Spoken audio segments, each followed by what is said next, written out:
is not a religion. So it's just really so easy to just get swept up within someone else's ideas. I don't usually think about that. Like I haven't really thought much about it. So yeah, I'm not sure.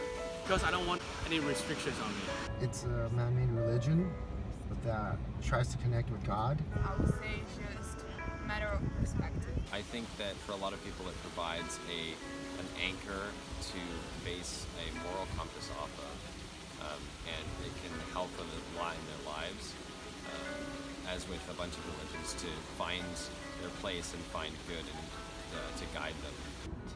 I've always felt that it was a religion that is put too much pressure on people. Some people just don't know how to think for themselves. There are people who are willing to manipulate that kind of idealism. But it's difficult for them to probably like go against some ideas that we had in the past. It's like how someone like a teenager or young people relate to Christianity now is probably very different than my grandma or my grandpa. You know, like we have very different points of views because of society as well. My experience of Christianity, or like at least the Christian people that I've met, they're not as faithful as other religions that I've noticed. I am a very spiritual person. It's changing because, you know, like we, after centuries and everything, like if I would think about Christianity back then, I would be like, yeah, maybe, like people would say like it's difficult because you have this idea like, oh, you cannot sin, like you cannot do anything. Like some people would think about Christianity that way, but I feel like now there's so many people are getting out of like religion. They don't want to relate to any religion or anything, but at the same time I feel like we're having more accessibility to religion as well. It helps people out. Some people need it to get through their daily lives. I currently don't believe in life after death. I don't know what conscience really is. I don't think I have enough evidence to believe that there's conscience after death. People fight wars, create hatred. Everyone just fights and argues. And I think at the end of the day, as human beings, we're in control of our own actions. And for the most part, I feel like a lot of what we do is going to kind of affect what's going to happen to us in the future. Aspiring a scientist, and I think it pretty much runs, you know, that border between faith and reality. I look for science and data. You know, what is reality? There's like philosophy and all that talks about, you know, maybe this thing right now is a dream, maybe not even real, like, you know, then I'm gonna wake up and be like, oh, this was a dream, you know? Like, there's all these theories, and it's interesting when people talk about reality, it's like, what is reality?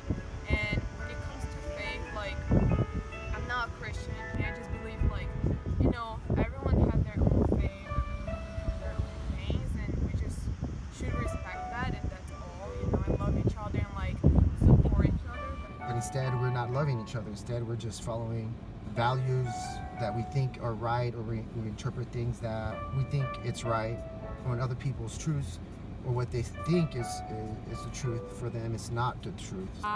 Personally, I go for evidence, data. There's a very personal and thin line between the two. Some people also argue that science is faith, which I don't entirely think it's wrong, even though I'm a scientist and I believe in the data. Christianity is just an umbrella term, I guess. If you think of it like a tree, like how it has different branches, that's Protestantism, Catholicism, you know, Baptist, Calvary, but the trunk might still be Christian.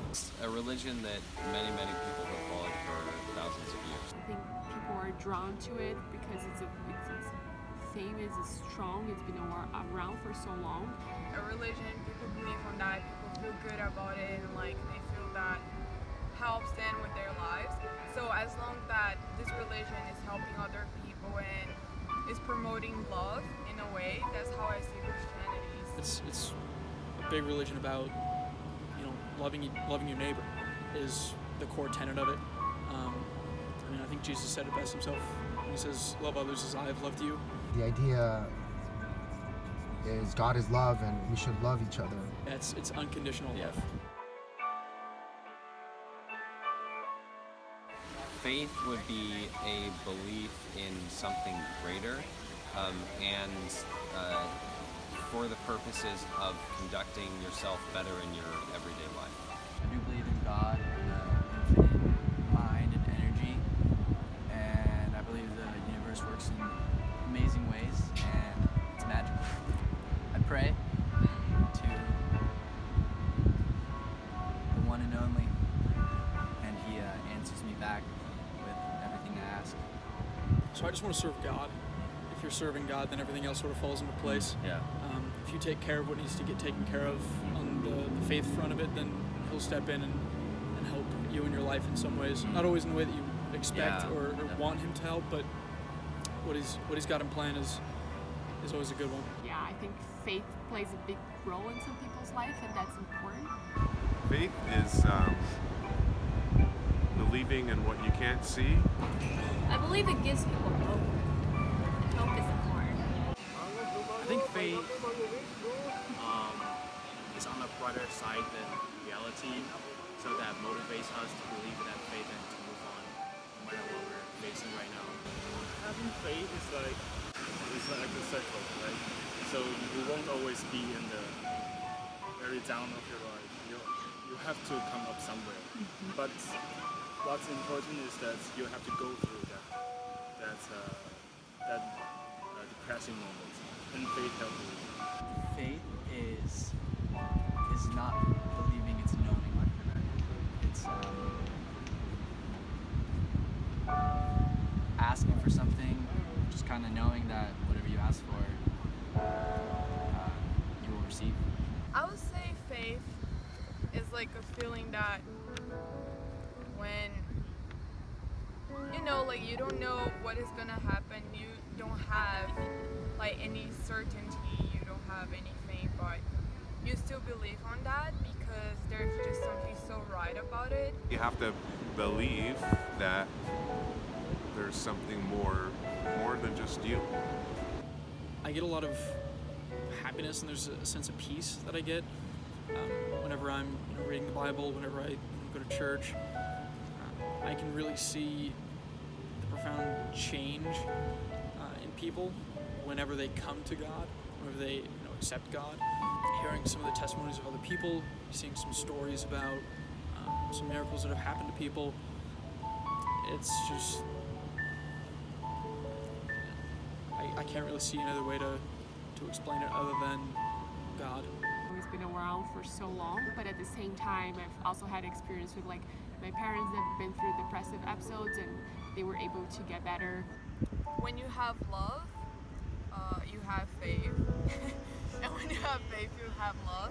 It's hard to describe what love is. It's just like you feel so good. You feel like you're loved. Like you feel you're worth it.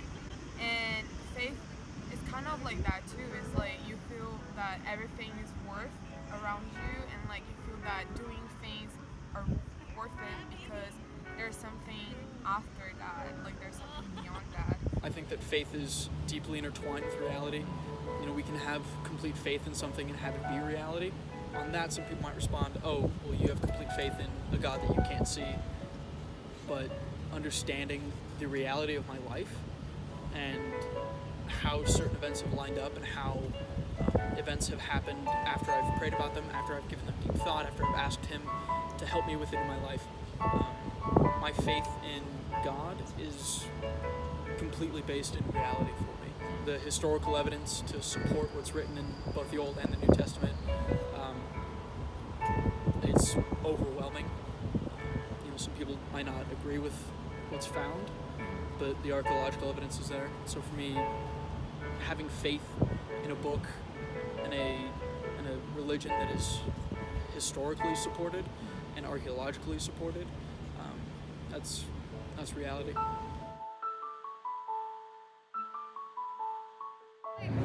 Somebody without faith, they don't see the good in people, or like they don't see hope or love or forgiveness in people, and I believe they're not as humble. I think they invest in themselves because they know that the variables they it out or like what they can do, they can control it. But with faith, it's like having trust in something they don't really know or can't see or can't believe. That's why it's scary for them, or maybe that's what they're not comfortable with. Most people that don't have faith, a lot of times are just angry. I guess it's because they aren't certain about what's awaiting them. Once you're done, like once you're dead, what do you do? Where do you go? And with uncertainty comes, unrest. They might seek validation from others, and that can lead to narcissism. They might not feel validated on certain days, or certain periods of time they might feel uncomfortable with themselves. Whereas people with a religious faith know that there's a higher power, that there's someone above them who's created them, who loves them unconditionally, and that it's a great reassurance. And I think people without that faith don't have that reassurance in their lives. Some people think that reality is like material, like reality is making money, is having this big house and all that. But okay, you can have that reality, you can have all the material things in one, and then you're gonna see that it's something missing still, because you don't need just that. You need maybe faith, maybe love. You need more emotional and feelings and all that. It's not really like reality, I would say. Well, I think people need something more in their life than just themselves. They don't think as deeply as people who believe in something greater. They might live in the moment a little bit more. Not that that's necessarily a bad thing. You can have anything you want in whatever amounts you want in however time you believe. So there's no limitations but the ones you create. Basically, since I made that cognitive change, that I need to start living my life in a more Christian way. It's just sort of been a complete just uphill. Each day is better than the last.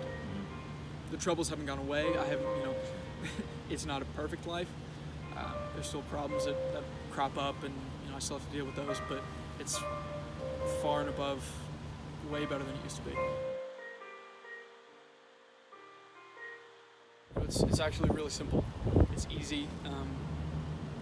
They just sort of have to accept that Christ is their Lord and Savior. Yeah. And once they do that, Yeah. that's pretty much it. Yeah. There's some people that say, oh, you have to be baptized. Oh, you have to, do the sacrament, but it's not necessarily any of that. It's, from my understanding, it's literally as simple as I believe that God is my Savior. I believe that He died on the cross for my sins. I believe that He rose 3 days later. And, I believe, that He's going to come back. And then I believe that we should be serving Him with all my spirit, strength, mind, soul. You just need to believe in Christ and the faith, and believe in His name, and that He died on the cross, and those ideas. It's hard to have faith, and it's a personal thing, I think. It's not that I don't believe in God, it's that I just don't have a lot of faith, and I believe it's a journey for me to find that, and nobody should pressure me to do that. It's something that you can't really explain to somebody. You just kind of feel it. Sometimes you lose the feeling. It's hard, but I don't really know. I just do. And it works. Having a belief is hard. If you follow Christianity as the tenets tell you to, right? Love others as I have loved you. I would say that it produces a lot more cohesiveness. It's far less divisive. It's not, that they need God. It's that God has given them everything, and they've had a perfect life. They have a steady job. They've had a loving family. They've never been hungry. They've never been thirsty. They've always had a roof over their heads. They might attribute that to other people. They might attribute that to their parents, to their employer. But ultimately, it's God that gave them those opportunities in life, and they just haven't seen that yet. So it's not that people with faith are wholly dependent upon God. It's that we might give thanks for what He's given us. I need to believe that there's something more.